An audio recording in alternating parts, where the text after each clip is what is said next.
Buya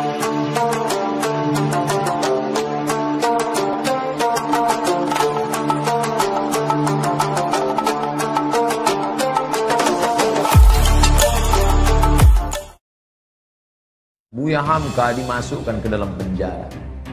Naik tapak kaki sepatu ke atas meja. Buya Hamka duduk.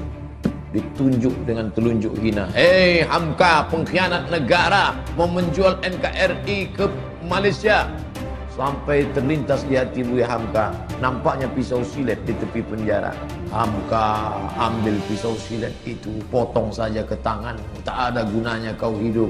Di Maninjau kau bergelar datuk. Di Masjid Al-Azhar kau bergelar buya, doktor dari Al-Azhar. Tak ada gunanya kau hidup dihina.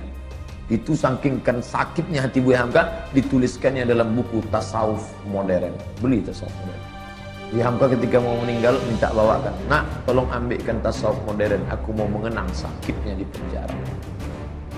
Waktu sakitku makin parah, kata Buya Hamka, dipindahkan aku ke rumah sakit hadiah dari pemerintah Rusia di Jakarta, namanya Rumah Sakit Persahabatan. Disitulah Buya Hamka sampai akhirnya PKI tumbang dan Buya Hamka keluar. Buya Hamka tetap berdakwah, jadi imam ceramah. Ketika dia sedang duduk di rumah, datanglah orang membawa secari kertas. Assalamualaikum Buya. Waalaikumsalam. Tolong baca kertas ini. Apa isinya? Kalau aku mati nanti, tolong yang menyolatkan jenazahku adalah Hamka. Yang menyiksa, yang memenjarakan Buya Hamka selama 4 tahun itu akhirnya mati. Saya waktu itu penasaran, mau tak Buya Hamka? Mau tak? Mau Buya Hamka. Di situ kesal saya tutup di situ. Kok mau dia? Kok mau Buya Hamka? Andai saya lah itu disiksa orang saya, lalu datang utusannya, andai aku mati, tolong yang mengimamiku Ustadz Abdul Somad, cari Ustadz Abu. Aku tak mau, sampai mati takkan kusolatkan. Barulah saya sadar betapa lembutnya hatinya, lunak. Dia tak pernah di Al-Azhar, sekalipun dia tak pernah Azhar, tapi Al-Azhar memanggil dia, memberi dia gelar doktor. Tak pernah kuliah di Azhar. Ustadz Somad 4 tahun di Azhar, balik LC. Sadar diri, aku tak selevel. Hamka luar biasa. Difitnah, bersebar info seluruh Indonesia bahwa Hamka plagiator. Novelnya itu katanya diambil dari Al-Manfaluti, sastrawan Mesir. Ditulis di harian Lekra, PKI punya. Siapa yang memfitnah dia? Pramudia Anantatur, Pram. Buya tak melawan, diam.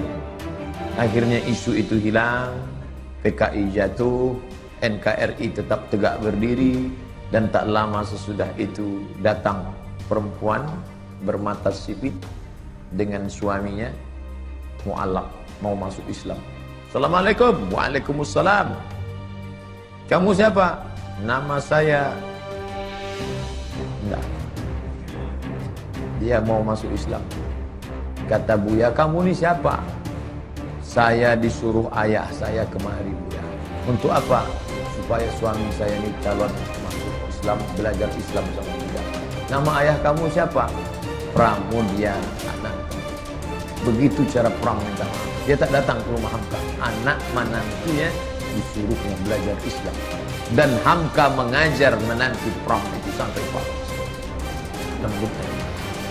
Padahal fitnah luar biasa. Andai saya lah jadi Hamka waktu itu. Datang orang mau belajar Islam. Sampai mati tak akan kuajar. Kau cari aja ustaznya. Itu ustaz di MDI 1000 orang. Di IKMI ada 600 orang. Panas hatiku. Karena kalau hati kita panas, ngajar orang tak betul. Bismillahirrahmanirrahim. Kita marah. Tapi ternyata marah Hamka itu melebur. Bersama apa? Maaf. Tak berkesan. Kalau masih berkesan, berbekas, bukan maaf.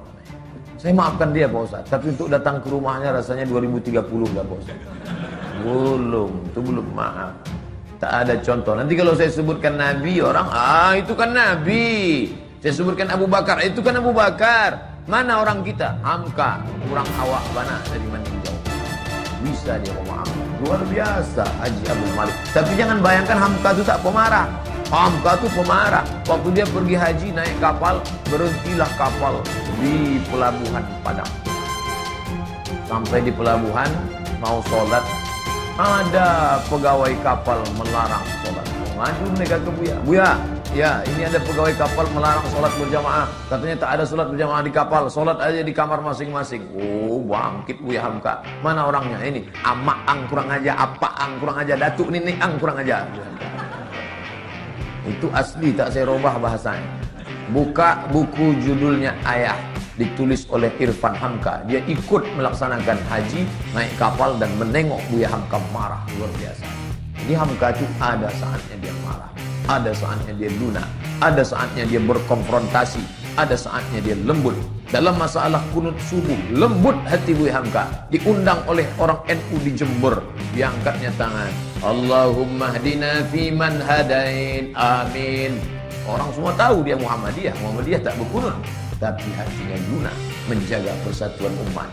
Tapi ketika diajak dia oleh HMI, oleh Himpunan Mahasiswa Indonesia untuk menyambut Paus Paulus, tak mau.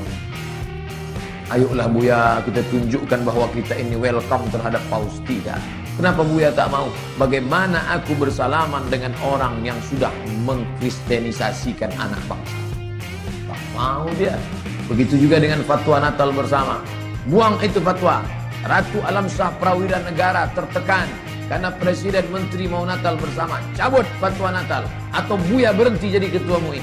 Lebih baik aku berhenti jadi ketua MUI daripada mencabut fatwa Natal bersama. Hamka keras berprinsip, tapi saat-saat memaafkan dia lunak. Kita ambil maaf Hamka di bulan Syawal.